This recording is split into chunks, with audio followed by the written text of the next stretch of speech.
Text number 6, The Future in America, A Search After Realities by H.G. Wells. This was published by Harper & Brothers in 1906.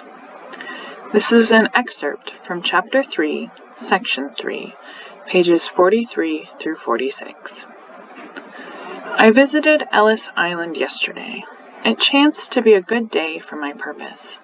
For the first time in its history, this filter of immigrant humanity has this week proved inadequate to the demand upon it.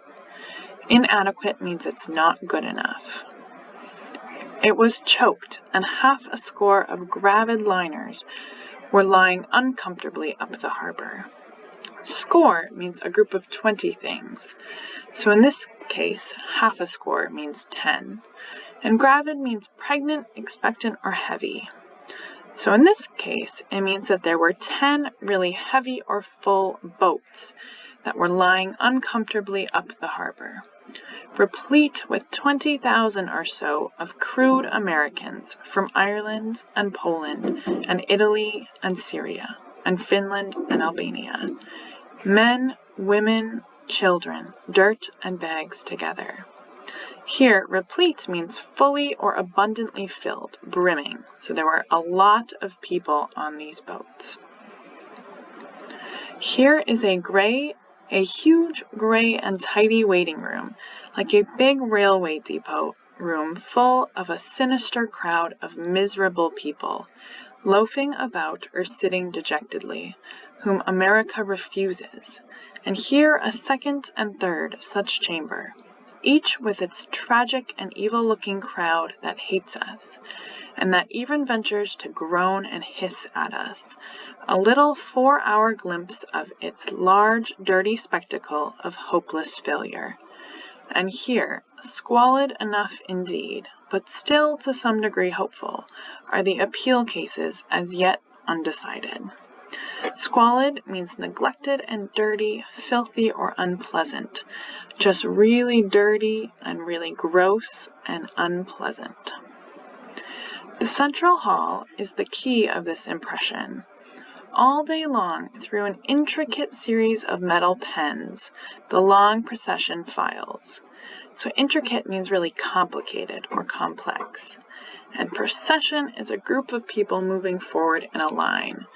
So all day long, through a really complex set of metal pens, the long line files, step by step, bearing bundles and trunks and boxes, past this examiner and that, past the quick, alert medical officers, the tallymen, and the clerks. Tallymen are just officials who check, count, or keep a record. So they're just people there to count the immigrants coming in. At every point, immigrants are being picked out and set aside for further medical examination, for further questions, for the busy little courts. But the main procession satisfies conditions, passes on.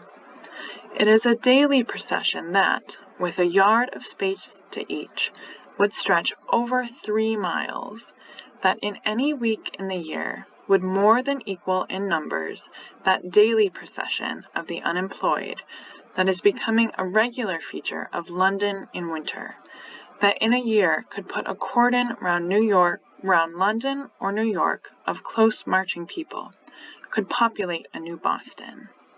Here cordon means a line of people surrounding an area, or a barricade. So what they're saying here is that this long procession or line of people could reach over 3 miles. It is longer than the unemployed lines in London, and it stretches so far that it could put a circle of people standing right next to each other, right around London or New York, or it could populate, or it could match the population of all the people in Boston. What in a century will it amount to? On they go, from this pen to that, pen by pen, towards a desk at a little metal wicket, the gate of America. A wicket is a small door or gate that controls the flow of people. Through this metal wicket drips the immigration stream, all day long.